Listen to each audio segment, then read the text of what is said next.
예, 오늘의 말씀은 요한복음 12장의 말씀입니다. 1장부터 빛으로 세상에 오신 예수님을 선포합니다. 요한복음은 다른 복음서와 다르게 첫 시작부터 굉장히 독특한 시작을 합니다. 마치 창세기 1장처럼 빛이 있으라 하심에 빛이 있었다. 태초에 말씀이 계셨다. 라고 선포하신 것처럼 요한복음은 빛으로 오신 주님에 대해서 처음부터 확 선언을 하고 갑니다. 그래서 12장에서는 빛으로 오신 예수님에 대한 1장부터 12장까지가 빛으로 오신 예수님이 어떤 분이신지 그리고 요한 공동체의 이 말씀을 듣고 믿고 또한 기록하고 증거했던 이 요한 공동체의 이분들에게 있어서 예수님이 어떤 분이신지를 12장까지를 소개한 거예요. 예수님까지. 그러니까 예수님에 대해서 12장까지가 빛으로 오신 예수님에 대한 이제 설명의 마무리라고 보시면 돼요. 그래서 앞에서 우리가 나누었던 사마리아 여인, 니고데모, 향유옥화, 그 밖에 많은 그 에피소드들이 있잖아요. 그것들이 그 모든 인물들이 만난 예수님을 빛이라고 고백하는 거예요.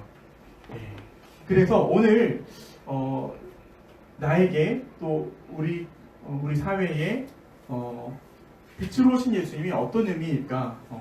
요한의 공동체는 이런 고백들을 했는데 우리에겐 어떤 의미일까? 그것을 조금 살펴보려고 합니다. 예수님께서는 빛으로 세상에 오셨습니다. 그것은 예수 그리스도를 믿는 사람은 아무도 어둠 속에 머무르지 않도록 하려는 것입니다. 어떤 사람이 주님의 말씀을 듣고서 그 말대로 다 살지 못하더라도 주님께서는 그 사람을 심판하지 않습니다. 왜냐하면 주님께서는 세상을 심판하러 오신 것이 아니라 구원하러 오셨기 때문에 그렇습니다. 하지만 우리 사람들은 심판합니다. 우리는 서로를 자주 심판하는 것 같습니다. 심판하는 사람은 의롭기 때문에 그렇습니다. 재밌죠? 그렇잖아요. 심판하는 사람의 위치에 있는 사람은 의로운 사람입니다. 우리는 그래서 때로는 의로움을 인정받기 위해서 다른 사람을 심판합니다. 그래서 그것이 정당할 때도 있지만 많은 경우는 우리의 편견과 오해로 진실을 왜곡할 때도 있고 진심을 왜곡할 때도 있습니다. 하지만 그러한 실수가 반복됨에도 우리는 계속해서 다른 사람들을 심판하는 것 같습니다. 저 자신을 살펴봐도 그렇고요. 심판하는 위치에 서는 것이 심판당하는 위치보다는 안전하기 때문에 그렇습니다. 심판하는 위치에 오르기 위해서 언제나 사람들의 관심과 인정을 찾고 자격을 스스로 형성해 갑니다. 특히나 그 자격 시험이나 이렇게 어떤 국가고시나 이렇게 시스템이 만든 질서를 따라서 위치를 획득한 경우는 더더욱이 심판자의 위치는 굉장히 공고해집니다. 그리고 우리는 이러한 민주주의 사회뿐만 아니라 또한 자본주의 사회 속에 살고 있잖아요. 자본주의는 말 그대로 자본이 주인인 세상이에요. 재밌죠? 이것에 대한 옳고 그름을 판단하는 것이 아니라 객관적으로 그렇죠. 그렇기 때문에 자본을 많이 가지면 심판자의 위치에 설 수 있는 것 같아요. 그렇죠. 민주주의의 어떤 그런 그 시스템보다 자본주의가 때로는 우세해서 이 자본을 가지고 시스템을 전체를 움직이기도 합니다. 그럴 때 돈이 없어서 육체 노동을 하는 사람들은 그들의 고통을 이제 시스템의 심판을 받은 것으로 칩니다. 그리고 수능을 못 봐서 좋은 대학을 못 가고 좋은 직장을 못 가는 것이 당연한 시스템의 심판을 받은 것으로 우리는 여깁니다. 저임금의 고노동이라는 심판, 그렇죠? 시스템이 요구하는 그 조건들을 충족하지 못했을 때 우리는 그러한 심판을 받습니다. 그리고 이 심판에 이의를 제기하려고 하면 모두가 얘기하죠. 그게 우리 사회고 우리 사회의 룰이고 질서다. 너는 경쟁에서 지금 패배자다. 그러니까 가만히 있어라 라는 것이죠. 그리고 그것을 심판하는 사람들은 나는 나의 권한은 정당하다 라고 이야기합니다. 여기서 우리는 좀 중요한 질문을 던져야 될 것 같습니다. 그럴 때 나는 어떤 사회의 위치에 있는가? 나는 누구의 심판을 받고 누구의 심판을 두려워하고 또는 내가 또 심판받는 위치에서 벗어나기 위해서 나는 또 누구를 심판하고 있는가? 그리고 두 번째로는 최근에 수능을 치렀잖아요. 그런 수능 시험을 치른 근데 기대보다 못한 성적을 받은 학생들 또는 내가 열심히 일을 해야지 그런데 기대보다 열악한 환경에서 일을 해야만 하는 노동자들 또는 위험한 환경에 익숙해져서 또 대우받지 않는 것을 당연하게 여긴 우리 아버지 세대분들 본인들의 그 노력이나 그것들보다 덜한 대우를 받는데도 당연하게 그것을 받아들인 분들, 숙련된 분들이 계시죠. 또 회사에서 과다한 업무에 시달리지만 살기 위해서, 먹고 살기 위해서 어쩔 수 없이 다른 길이 없어서 저항하지 못하고 부당함을 이야기하지 못하는 사람들, 육아와 가사노동 그리고 부족한 생활비 때문에 다시 일터로 돌아가는 사람들, 또 수학여행 중에 사고로 자녀들을 잃고 수능을 마치고 간 여행 중 숙박업소의 잘못된 운영으로 자녀를 잃은 사람들, 그러한 사람들 또 우리가 또한 지금 알지 못하는 곳에서도 이러한 우리 사회에서는 비슷한 일들이 반복되고 있고요. 또한 그것을 바라보는 사람들, 목격한 사람들, 경험한 사람들, 그 사람들의 마음에서 우리 사회에 대한 희망과 사랑과 또한 삶에 대한 기대를 점점 잃어가고 있는 사람들, 이런 사람들에게 예수님은 과연 어떤 존재로 다가올까? 그 사람들에게 그리스도가 무엇일까? 그 사람들에게 기독교는 어떤 의미를 줄 수 있을까? 요한복음 공동체에 있는 사람들을 잠시 우리 살펴봤으면 좋겠습니다. 이분들은 도대체 예수님이 어떤 분이시길래 예수님을 빛이라고 고백을 하고 그렇게 성경을 기록을 하고 죽음을 각오하고 불사하면서까지도 그것을 전했을까? 우리가 요한복음을 통해서 12장까지 만났던 사람들을 잠깐 살펴보겠습니다. 다른 사람들의 눈을 피해서 물을 기르러 나선 사마리아 여인. 그는 그들의 그 사마리아 공동체에서도 심판을 받아서 대중의 심판을 받아서 죄인으로 산 사람이죠. 진짜로 법정에 가서 죄인이라는 칭호를 받은 것이 아니라 그 사회의 분위기상, 문화상 죄인으로 살 수밖에 없었던 사람입니다. 근데 재밌는 거는 사마리아 사람들은 유대인들한테서 죄인 취급을 받은 사람이거든요. 왜냐하면 바벨론의 포로로 다 잡혀갔을 때 그 귀족들, 엘리트들, 중산층 이상들은 바벨론에서 페르시아에서 다 데려갔어요. 그 볼모로 잡고 또 자기들의 그 노동력으로 귀한 그 인프라로 삼으려고 데려갔거든요. 그러면 저소득층 사람들이 예루살렘에 남아 있었단 말이에요. 그러니까 경제가 돌아가지 않죠. 그리고 그 이제 식민지가 된 상황이냐 보니까 이제 원하지 않는 성관계나 이런 거를 통해서 많이 인종들이 뒤섞이게 됩니다. 그 사람들을 이제 사마리아인이라 불렀어요. 너네는 순수 유대인이 아니야. 너희는 의롭지 않아. 라고 기존에 있는 사람들이 심판을 내린 거죠. 너희는 우리와 달라. 이방인으로 만들어버린 것이 사마리아인입니다. 그런데 그 공동체 내에서조차도 혐오와 차별과 배제를 받던 사마리아인 공동체 중에서도 차별과 배제를 받던 사람이 이 사마리아 여인이죠. 자, 니고데모는 또 어떻습니까? 왜 예수님을 밤에 찾아왔을까요?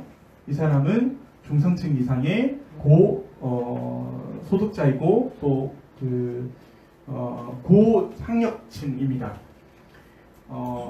바리새인들은 특별히 우리처럼 신학교를 나와야지 자격을 획득하는 건 아니고요. 이제 생활에 여유가 있으니까 율법을 많이 공부하는 거예요. 그래서 사람들이 인정해 주는 거거든요. 근데 아무튼 예수님을 바리새인 중에 한 명으로 봤어요. 왜냐하면 율법을 강의를 해주니까. 근데 다른 사람들의 눈을 피해서 예수님을 찾아왔어요. 왜 다른 사람들의 눈을 이 사람을 피해서 찾아왔을까?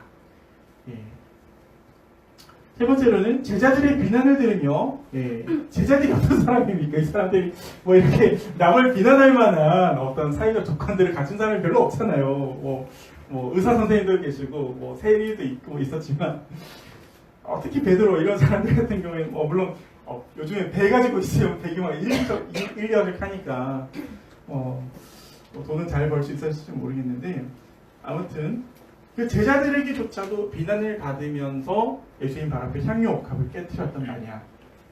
그렇죠.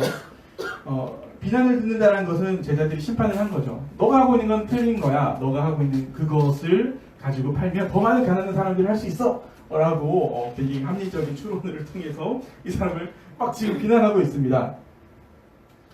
예, 다시 한번 말씀드리겠습니다. 요한 공동체가 이런 사람들을 내세워서 예수님의 빛되심을 증거하려고 한 그들의 진짜 진실은 무엇일까? 저는 이렇게 봅니다. 세상은 그들을 어둠 가운데 소외시켰지만 예수라고 하는 빛이 그 사람들을 세상의 중심으로 다시 이렇게 세웠다는 것이죠. 문제는 우리가 사회에서 소외받는 것은 이거는 뭐 어느 정도 인정을 해야 될 것 같아요. 왜냐하면 사회 경쟁이 있는 것도 너무나 당연한 것이고요. 예, 이제 문제는 그렇게 내가 경쟁에서 졌을 때 우리 사회가 뭐 한 번에 더 기회를 준다든지 안전장치들이 있다든지 그래서 인간성들을 끝까지 이렇게 바닥까지 내치지 않을 수 있을 그런 것들이 있다면 더 좋겠죠. 그렇지 않다고 하더라도 우리가 생을 그렇게 불만으로 채울 이유는 사실은 없습니다. 고통은 누구에게나 있는 것이니까요. 하지만 문제는 이렇게 자꾸 주변으로 내몰리다 보면은 그 사회의 기준을 그 사회의 기준으로 자기 스스로를 심판하게 돼요. 네. 그게 가장 큰 문제예요. 최근에 인터뷰 기사를 봤는데요. 그 정신과 의사 선생님이 하셨던 얘기인데 우리 사회 현재에 많은 분들이 사회적 성취가 있든 사회적 위치가 있든 또는 없든 또는 국가의 폭력을 당했든 아니면 그렇지 않든 또는 권력자이든 그렇지 않든 공통적인 현상들이 있는데 바로 내면에 결핍과 허기를 안고 산다라는 거예요. 그래서 자기 자신에 대해서 점점 자기가 희미해져가고 소멸되는 그런 그래서 뭔가 많이 바쁘게 일하고 능동적으로 일을 하는 것 같은데 되게 허한 마음이 들고 메말라져 가는 거죠. 마음이 다른 사람들의 마음을 잘 공감을 하지 못하고 사람들을 다 수치화하게 되고 내가 얻을 것 이게 자연스럽게 이렇게 막 되는 거예요. 우리 사회 어디든 누구든 깊은 마음 속에 동일하게 결핍되어 있다는 것이죠. 자, 이 사람들에게 예수님이 오신다, 또 예수님을 믿으라 하는 말이 어떤 의미를 가질 수 있을까?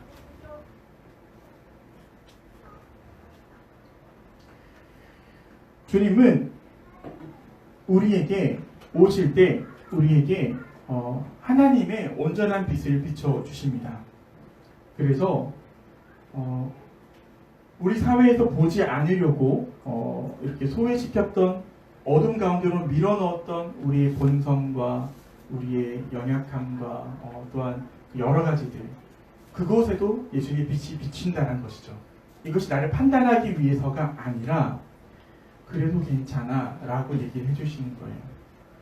우리를 온전하게 사랑하시기 때문에 내가 가진 못난 모습까지도 내가 사회에 드러내지 않으려고 하는 숨겨져 있는 그 어둠까지도 주님께서는 사랑하신다라는 것이죠. 요한 공동체는 다시 얘기를 하지만 소외받았던 사람들 중에서도 소외받았던 사람들이에요. 그런 사람들이 예수님을 빛이라고 고백을 하고 있어요. 빛이 비추면 안 보려고 했던 것들이 다 보이잖아요.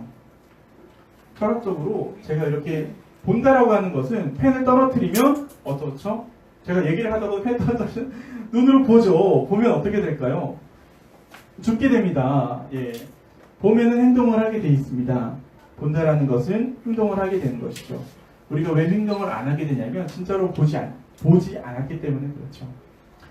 진짜로 복이 됐을 때 선택할 수 있습니다. 내가 놔둘까, 회피할까, 잡을까.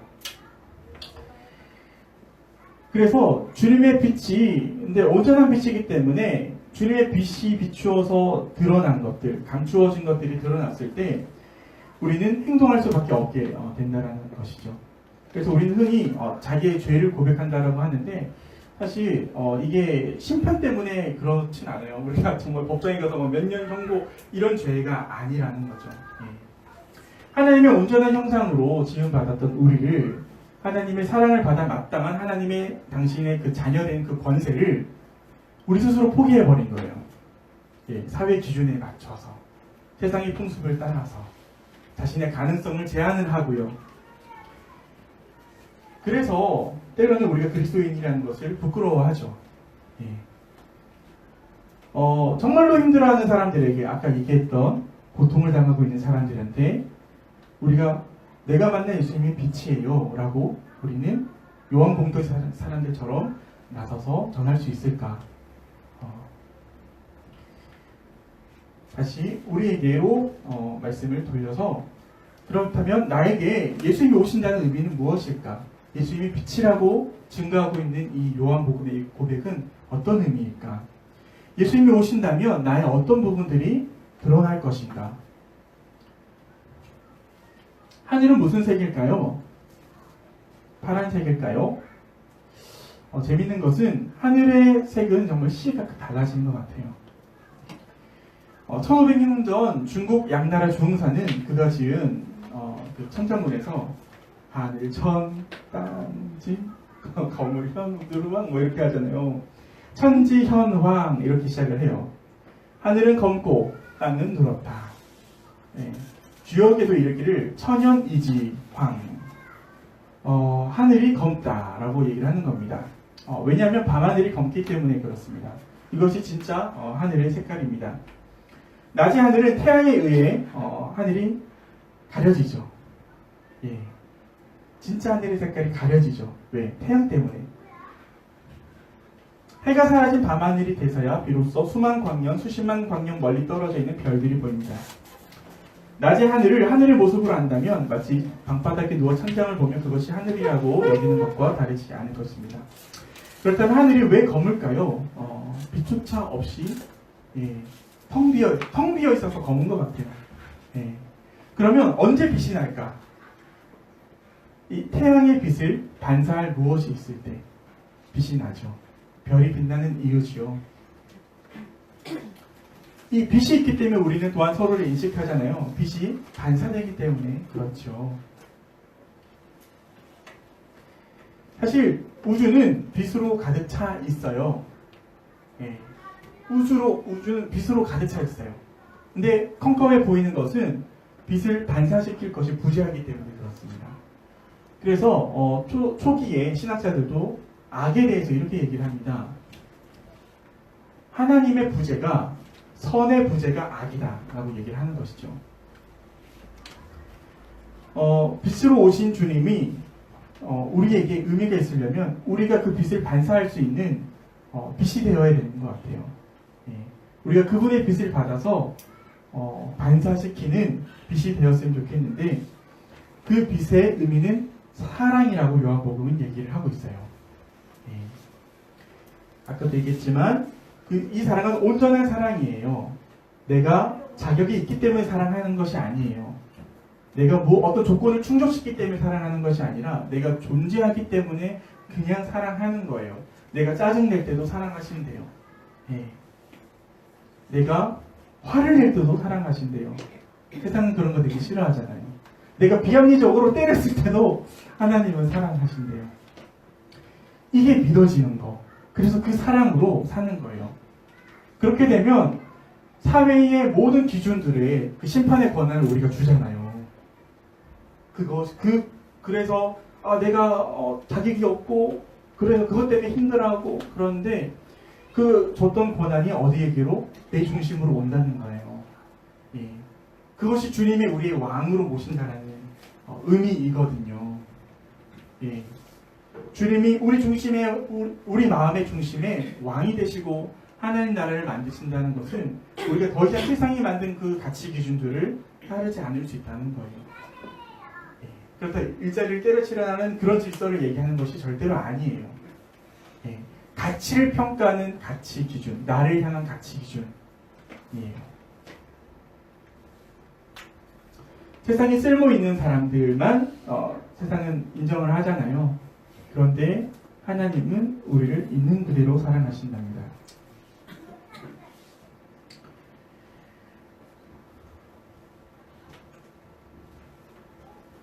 그래서 우리는 서로가 서로를 바라볼 때 우리 안에 있는 빛을 상대에게 반사시키기 마련이거든요. 미움도 마찬가지고요. 저 사람에게 있는 어떤 안 좋은 모습, 내가 안 좋다라고 평가하는 그 모습이 사실은 내 안에 있는 거거든요. 예. 그거를 우리는 반사시켜서 그 사람을 미워해요. 근데 사람도 마찬가지예요. 왜 사랑하는 사람이 샤랄랄랄라 슬로우 모션이 걸리는 것 같고 화내지잖아요. 눈이 환해지잖아요. 왜 그렇죠? 내 안에 있는 사랑의 빛을 저 사람에게 반사시키기 때문에 그래요. 예수님도 마찬가지래요. 내가 온 것은 나를 믿는 것은 나를 보내신 아버지를 믿는 거래요. 하나님의 그 사랑을 반사시키기 위해서 예수님이 오신 거래요. 그리고 우리 또한 하나님의 동일한 자녀라고 불러주셨어요. 단순히 자격이 없는데 그냥 불러주신 게 진짜로 본질이 그렇다는 거예요. 우리가 하나님의 자녀라는 것이 우리의 본질이라는 거예요. 이것이 영적인 의미거든요. 이게 믿어지는 거. 이 믿음으로 더 이상 우리를 스스로를 심판하지 않는 거. 예. 스스로를 깎아내리지 않는 거. 스스로를 사랑하는 거. 스스로를 존귀하게 여기는 거. 그거를 보여주기 위해서 예수님께서 이렇게 소외받는 사람들, 여성들도 만나고 요한복음은 그래서 너무나 귀한 것 같아요. 네, 2000년 전에 그렇게 소외받던 사람들 중에서도 더 소외받던 사람들이 예수님을 발견한 거예요. 빛으로, 사랑으로 발견한 거예요. 여전히 그런다고 해서 그들의 삶의 환경이 달라지진 않았지만 그럼에도 불구하고 그들은 하나님 나라의 질서를 살았습니다. 그러므로 구원은 의로 이루어지는 것이 아닙니다. 의롭다함을 받는 것이 아니에요. 제가 JC에서 일한다고, 사회적 기업에서 일한다고 하면 사람들이 다 이렇게 얘기해줘요. 좋은 일 하시네요 하고 눈빛이 딱 달라지세요. 그게 뭐예요? 의롭다는 칭함을 받은 거예요. 그런데 그것으로 사람들을 내가 그걸로 구원을 받을 수 있나요? 아니에요. 그 일에서 정말 사랑으로 일을 하고 거기에 나의 사랑을 투자를 하고, 예, 정말 그래서 그게 나한테 의미가 될 때, 예,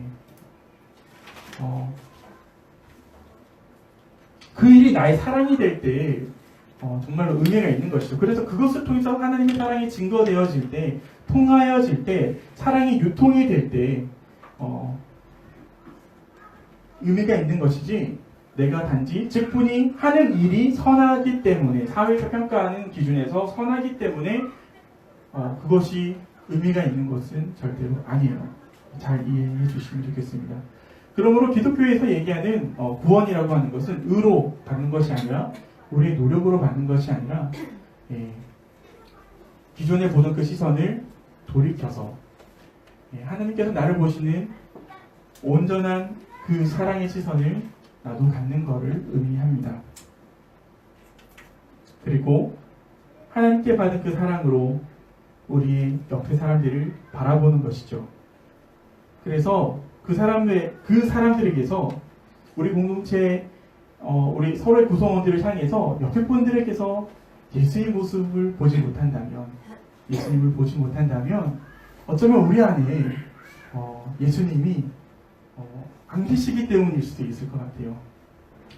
한 가지 얘기만 드리고 말씀 마칠게요. 제가 아는 목사님이 사실은 교수님인데요. 학교 수업 시간에 오전에 와서 이런 고백을 하셨어요. 자기가 어저께 전철역에서 구걸하시는 분을 만났대요. 다리를 이렇게 막 저시면서 이렇게 구걸하시면서 막 쪽지 이렇게 나눠주고 하시는 분 있잖아요. 그분들을 만나서 이렇게 되게 귀찮았대요. 빨리 좀 지나갔으면 좋겠고, 그래서 그냥, 그래도 목사니까, 교수님이니까, 1,000원짜리 이렇게 그냥 이렇게 딱 쥐어줬대요. 근데 그날 밤에 꿈을 꿨는데, 그 노숙자분이 나타난 거예요. 그런데, 노숙자네? 근데 그 사람이 예수님의 모습으로 확 변한 거예요. 그리고 이분이 깨서 엄청 엉엉 울었대요. 엄청 엉엉 울었대요. 회개하셨대요. 내가 만난 저 사람을 내가 되게 미천하게 여기고 혐오하고 차별을 했는데 사실은 예수님이었구나. 내가 예수님을 천연 놓고 그냥 이렇게 치워버렸구나. 그런 것이죠.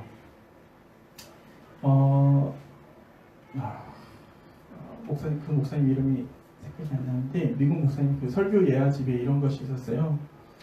그 중세 수도원에 어떤 그 수도원이 있었는데 사람들이 너무 없어서 수도원이 망하기 직전이었대요. 근데 되게 영성이 깊은 이제 그 수사님 한 분이 거기를 지나다가 이제 그래서 말씀을 해달라고.